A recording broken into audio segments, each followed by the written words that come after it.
Formula ఈ car race కేసులో ACB court విచారణకు ఇవాళ బీఆర్ఎస్ వర్కింగ్ ప్రెసిడెంట్ కేటీఆర్ హాజరు కానున్నారు.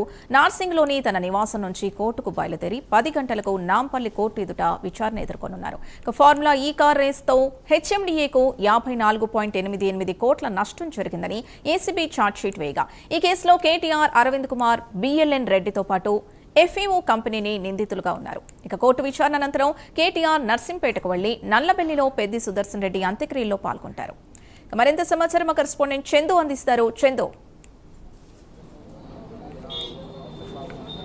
సింధు మరి కాసేపట్లో నాంపల్లి ఏసీబీ కోర్టులో విచారణకు బీఆర్ఎస్ వర్కింగ్ ప్రెసిడెంట్ కేటీఆర్ హాజరు కాబోతున్నారు. ఇప్పటికే ఆయన నివాసానికి బీఆర్ఎస్ పార్టీ నేతలు, అదేవిధంగా మాజీ మంత్రులు, ఎమ్మెల్యేలు, మంత్రులు కూడా మాజీ మంత్రులంతా కూడా చేరుకున్న పరిస్థితి కనిపిస్తుంది. మరి కాసేపట్లోనే ఆయన ఇక్కడి నుంచి బయలుదేరుతారు. విచారణ అనంతరం అక్కడి నుంచి నర్సంపేట పెద్ది సుదర్శన్ రెడ్డి అంత్యక్రియలకు వెళ్తారు. ముఖ్యంగా చూసినట్టయితే ఫార్ములా ఈ రేస్ కేసు సంబంధించి ఇప్పటికే రాష్ట్ర వ్యాప్తంగా సంచలనం సృష్టించింది. ఈ కేసులో మొత్తం 5 కూడా ఏసీబీ నిందితులుగా చేర్చింది. ముఖ్యంగా A1గా కేటీఆర్, A2గా ఏఎస్ అధికారి అరవింద్ కుమార్, అదేవిధంగా A3గా మున్సిపల్ శాఖ ప్రత్యేక చేసినటువంటి హెచ్ఎండిఏ మాజీ ఇంజనీర్ బిఎన్ రెడ్డి, A4గా స్పోర్ట్స్ కన్సల్టెంట్ కిరణ్ మల్లేశ్వరరావు, అదేవిధంగా A5 ఫార్ములా ఈ ఆపరేషన్స్ ప్రతినిధి ఆల్బర్ట్ లోంగోన్ కూడా ఇందులో నిందితులుగా చేర్చింది. ముఖ్యంగా మే 14వ తారీఖు కోర్టు ఈ రోజు విచారణకు హాజరు కావాలని కూడా పేర్కొంది. ఈ నేపథ్యంలో ఈరోజు కేటీఆర్ విచారణకు హాజరు కాబోతున్నారు. ప్రధానంగా చూసినట్లయితే ఫార్ములా రేసుకు సంబంధించిన దాంట్లో ఏసీబీ ప్రధానంగా ఇందులో కిట్ ప్రోకో జరిగిందని ప్రధానంగా ఆరోపణ చేస్తూ ఉంది. రేసు నిర్వహణ పేరుతో హెచ్ఎండిఏ నుంచి నిధులు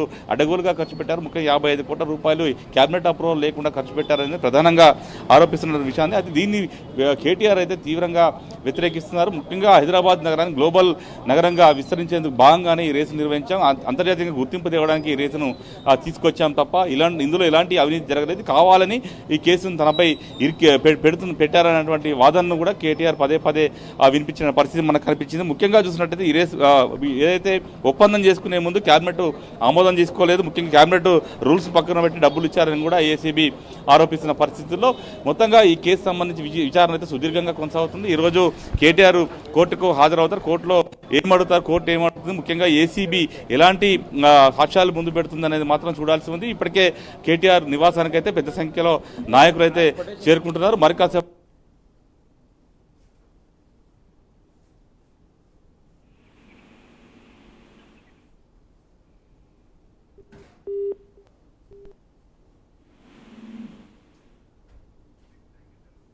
రైట్, థ్యాంక్ యూ చందు. సహచరుడు, నికార్సైన తెలంగాణ ఉద్యమకారుడు, కేసీఆర్ గారి సైనికుడు, బీఆర్ఎస్ పార్టీ సీనియర్ నాయకులు, మాజీ శాసనసభ్యులు పెద్ది సుదర్శన్ రెడ్డి గారి మరణం మమ్మల్ని అందరినీ శోక సముద్రంలో ముంచింది. ఆయన మరణం తెలంగాణ రాష్ట్రానికి, తెలంగాణ సమాజానికి కాకుండా బీఆర్ఎస్ పార్టీకి తీరని లోటు. ఆయనతో గడిపిన